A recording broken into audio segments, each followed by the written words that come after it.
I think the perfect way to start off this Goyo operated lore video is with a powerful quote coming from Goyo himself. A person is never more honest than when they think they're alone.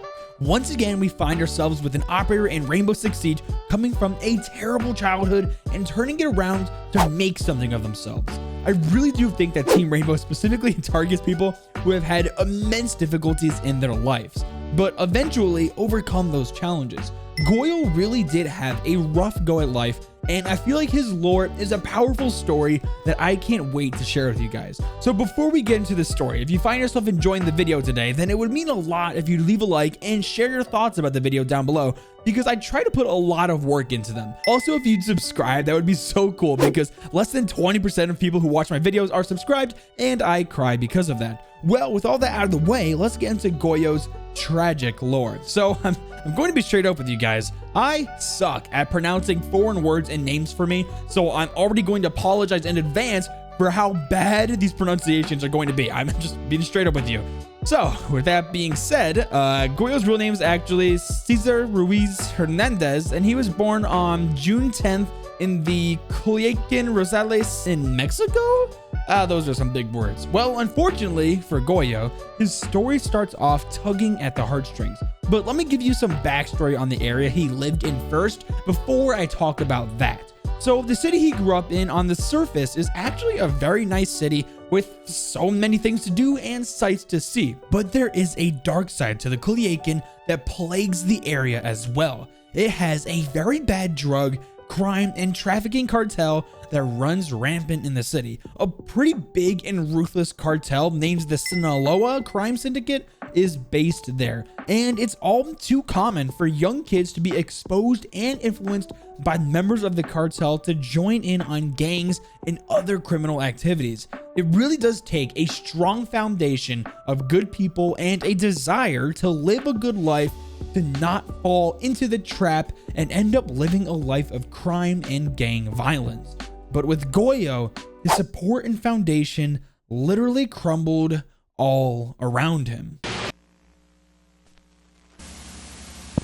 When Goyo was 11 years old, his entire life would change in a fraction of a second that would alter his path forever.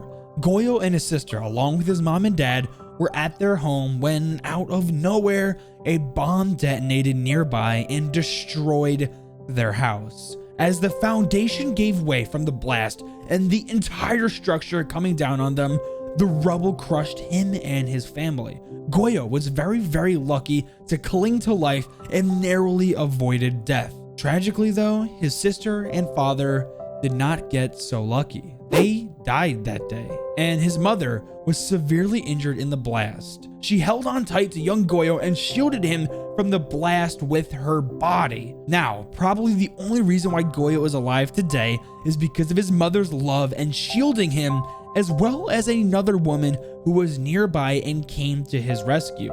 That woman was Amaru. She literally saved his life, and I'm assuming helped pull his mother out of the rubble as well. Now, I'm no doctor, but I am a full-time paramedic in real life. Taking a look at this scar on his head, that looks like some major brain surgery that resulted because of this. He probably suffered some intense neurological damage, and probably the only reason he is living today or has any brain function at all is because of Amaru and how he reached medical help in a timely manner because of her. Now, it's still unknown why someone would blow up the Hernandez household. Was it because his father was potentially a gang member and this was retaliation or something? Was it the government, or was it just pure collateral damage from outside forces fighting? Well, we just don't know. So after the death of his family and his mother injured, Goyo had so much going against him in life. A life that, if he was not careful, would be full of gangs and violence. Now that he is a fatherless, impressionable teenager that just went through massive, life-altering trauma, he needed a role model to protect him now more than ever. Amaru stepped in to help guide young Goyo away, and along with his mother, taught him to observe his surroundings and to avoid the other boys his age who had been drawn into the criminal and gang life. And amazingly, it worked. Amaru was able to encourage Goyo to enroll in the heroic naval military school where he did very well in training and actually graduated as a lieutenant. Now, Goyo realized that the military was his desire in life, and he joined the naval infantry and eventually promoted into the Amphibious Commando Battalion. He became very keen on anti-smuggling operations and even helped in the arrest of several very powerful bad people. Because of his skills, Goyo became a member of the Fuerzas Especiales, sorry if I butchered that, which is the Special Forces unit of the Mexican Navy. There, he was shown that the reality of how drugs are no longer the primary source of income for crime lords and syndicates. It's a vast combination consisting of drugs, human trafficking, stolen valuable items, and of course, weapons. Goyo decided he really did want to make a change in the world, so he began working with the United Nations Educational, Scientific, and Cultural Organization, or the UNESCO for short, along with the Interpol, which is the International Criminal Police Organization. Doing those two things eventually rewarded him by gaining the attention of Team Rainbow. The multinational anti-terror organization that is Team Rainbow saw how brilliant of a mind with keen tactical sense and exceptional forward thinking Goyo had. Now, let's just recap something real quick, okay? Goyo quite literally had a mountain of things going against him in life that in all reality should have led him down a dark path. But against all odds, he overcame this insurmountable obstacle. But not only did he overcome it, he skyrocketed to the absolute best person he can be. With his awful environment where he grew up and the tragedy that happened to him and his family, he should have failed. But now he was just offered a position onto probably the most prestigious organization in the world, Team Rainbow. When he accepted, he had to go through a psychological evaluation completed by Harry, the director of Team Rainbow. But before we get into it, I have something else I need to share with you guys. So Goyo, who is still very close with Amaru, and actually she's probably his favorite person in the world besides his mother that he loves dearly, wanted to do his part to try and give back to her, Amaru. So he put in a good word to Harry and actually convinced Rainbow to send an invitation to Amaru as well to join. And she accepted as well, probably to be able to be with Goyo again. But anyways, the evaluation. So Harry starts off by saying how Goyo is a rare find. He says how Goyo on the outside looks like a normal person until you notice the devil behind the details. He challenged Goyo to a game of chess and Harry lost in only a few moves. But Goyo was very humble and didn't brag at all because of it. Harry talks about how humble Goyo is, and it comes from his mother who cultivated him into a very optimistic view of the world. He talks about the situation Goyo grew up in should have tempted him into negative influences, but didn't because of his mother and the kind heart of Amaru.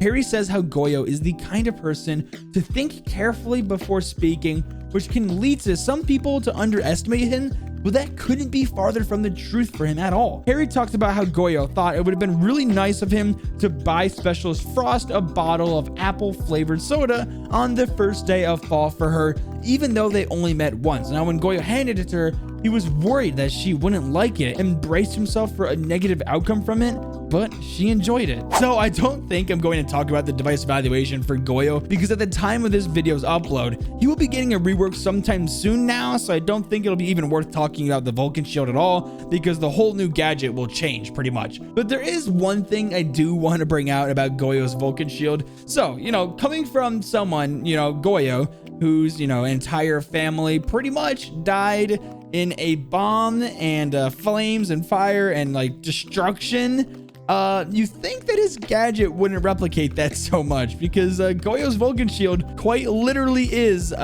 flames, destruction, and explosions that cause destruction. And I think that's kind of funny how Goyo's tragic past actually led to his gadget's design.